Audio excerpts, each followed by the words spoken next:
Hi, I'm Eric Searfoss Miller, local judge. With me today is Micah Gates. And we have, this is a different deck than I'm used to seeing. We have 4-color Whir. So, what is 4-color Whir? So this is a prison deck. It's built around the card Whir of Invention. Okay. And It just puts out a bunch of artifacts. It's like an artifact-based prison. Yep. Okay, cool. So you have this kind of deck, and why would you do like a 4-color build as opposed to something like, because Whir of Invention's triple blue, right? Why 4-color instead of just like mono blue or something like that? So we're playing the green for the Ancient Stirrings. That makes a lot of sense. Yeah, and then we have the red and the black for sideboard cards. Okay, well why not white for the best sideboard cards in Modern? We just don't need them at all. You don't need them? No. Okay, neat.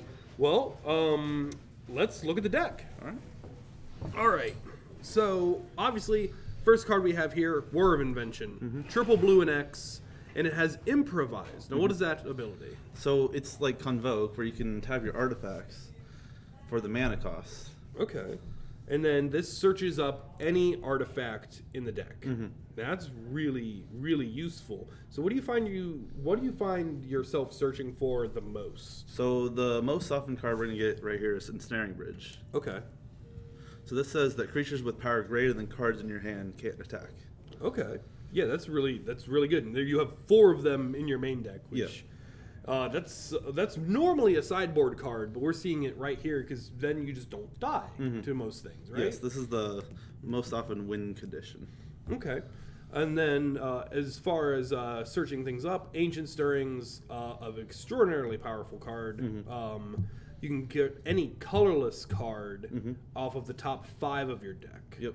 And that includes your lands as well. And you have a lot of utility lands, and we'll get to those in a little bit. Moving forward, Mox Opal, probably the strongest card in Modern right now. One of them, yeah. It does a lot. Yeah. Welding Jar, Mishra's Bauble. This is a lot of this is lantern pieces as well. Is there a conversion path between this deck and the lantern? There is, yes. Is it a similar play style though? It's a slightly different play style. Okay.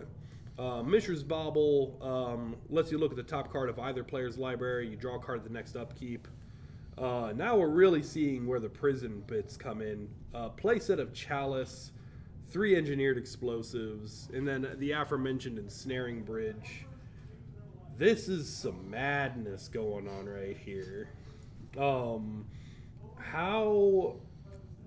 often do you think you can get a Chalice on 1 on turn 1? It's pretty reliable. Pretty reliable? I mean, I guess you have 4 Mox Opals. I don't see any other fast mana, or am I wrong? No, there's no other fast mana in the list. Okay. And so then after that you have Sorcerer's Spyglass. Why Spyglass over Pithing Needle? Just because of the Chalice. Oh, you have no 1-drops. Yes. I'm like seeing. I feel like I'm looking at this. That's the except for Stirring. Yeah, that makes sense. I feel like I'm looking at this deck for the first time. Tormod's Crypt, another sideboard card in your main deck. Is this just like a concession to trying to beat like Dredge and stuff like that? Things are a little fast. Part of it. It's also another 0-drop to turn on Mox Opal. That makes a lot of sense. A 0-drop with effects. Damping Sphere, yet another quality sideboard card we're seeing in the main deck, and that makes this Whir really good because you're basically already pre-boarded for most of your matchups. Yep. Crucible of Worlds. I can see that you have several lands that sacrifice for various effects, so having a Crucible is really useful. What does Bottled Cloister do?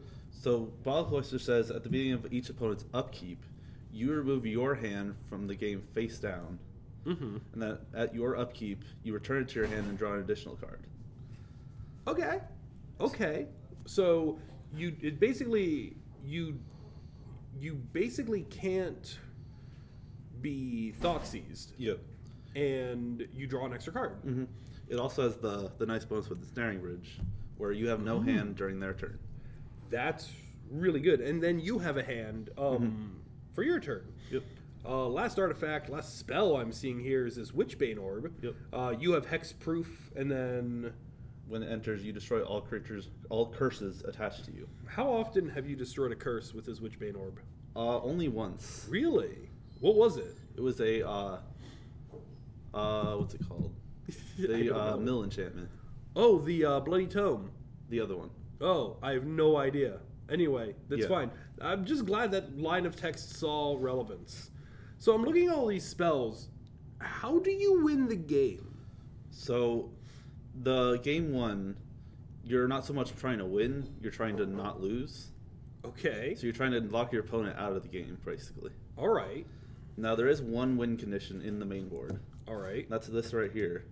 New Rivulet. Yes. That sacrifice a desert, so it's the only desert it looks like. Yep. And then, it mills... For 4. For 4? Yes. And so that plus Crucible is your win con. Yep. In your main deck. Mm-hmm. That's hilarious. That is amazing. Mm-hmm. So most of the time, though, I feel like you just have opponents that just scoop to Yep. being in prison. Okay. Looking down at the mana, 4 Glimmer Void, because obviously you're going to have artifacts. 4 Spire of Industry, because again, artifacts. Botanical Sanctum. Teleria West can get... now this is the Transmute land, so Yes. this can get quite a few things. It can Yes. get any of your Any of other the lands. lands. Yep. It can Any get of the 0 drops. Tormods, Mox Opal, Welding Jar, Bauble, Chalice, Explosives, Tormod's Crypt. and Tormod's Crypt. That's a good tutor for blue. That's like half your deck. That's amazing. Moving forward, Tech Edge. That is basically a strip mine, but only if they have more than 4 lands. At least 4, yes. At least 4 and lands? it's only non-basics. Mm-hmm. Okay. And then we already talked about New Rivulet. Inventor's Fair is a really fascinating card. It's also one of the cards I see the most triggers missed off, I think, when I'm playing competitively. Because so many people forget that life trigger.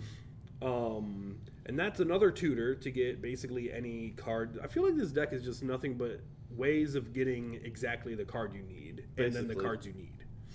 And then Academy Ruins, which again puts all, they're like, oh, I destroyed your artifact. Well, you get it right back. Yep.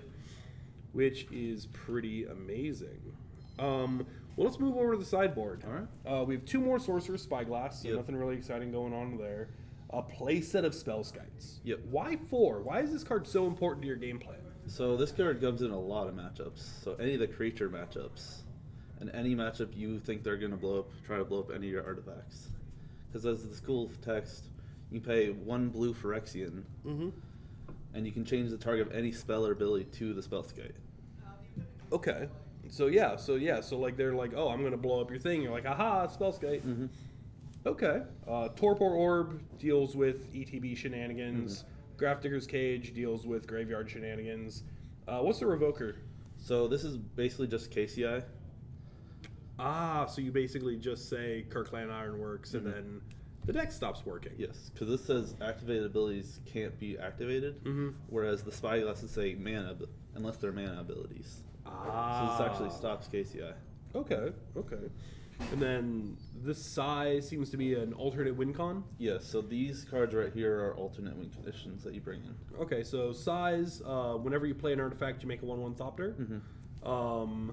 Gear, what is Gear for Aether Grid? Tap 2 artifacts, deal damage. Yeah, so this is like the Stony matchups and any deck with like Noble Hierarch and the such. Okay, and then you have 2 Tezzerets. What is this Tezzeret? This is OG Tezzeret, Yes, right?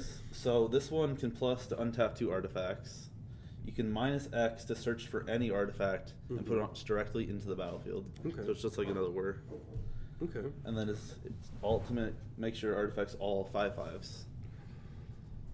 That could get really big. What about Agent of Bolus? So his +1 is like another Ancient Strings, Okay. but just for artifacts.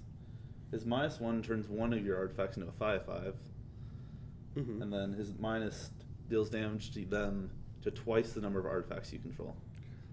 That is a lot of damage. Yep, and you also gain that much life as well.